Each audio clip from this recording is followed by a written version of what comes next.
Bagaimana jika kesetiaan kepada Tuhan membuatmu ditolak, bahkan kehilangan nyawa?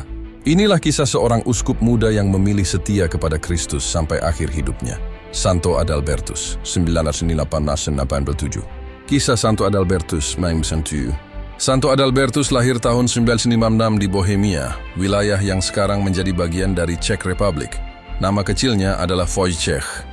Ia berasal dari keluarga bangsawan, tetapi hidupnya dipersembahkan untuk Tuhan sejak kecil karena ia pernah sakit parah dan sembuh secara ajaib setelah didoakan. Ia selagar di Magdeburg dan kemudian ditahbiskan menjadi imam. Pada usia yang masih sangat muda, ia diangkat menjadi uskup Praha, namun tugasnya tidak mudah. Ia hidup di tengah masyarakat yang masih keras, perdagangan budak, balas dendam, dan kehidupan moral yang rusak. Adalbertus dengan berani menegur, mengajar, dan mengajak umat hidup dalam pertobatan. Tetapi banyak orang menolak ajarannya.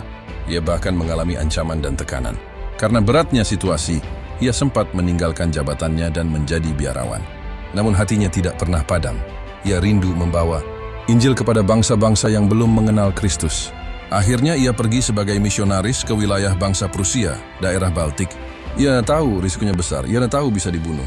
Tetapi cintanya kepada Kristus lebih besar dari rasa takut. Pada tahun 1997 saat mewartakan Injil, ia diserang dan dibunuh. Ia wafat sebagai martir, saksi iman yang setia sampai akhir. Kematiannya justru menjadi benih iman. Banyak orang tersentuh oleh keberaniannya. Ia kemudian dihormati sebagai santo pelindung di beberapa wilayah Eropa Tengah. Renungan iman kisah Santo Adalbertus mengajarkan kita bahwa kesetiaan tidak selalu membawa kenyamanan. Melakukan yang benar kadang membuat kita ditolak. Iman sejati diuji ketika tidak ada yang mendukung kita.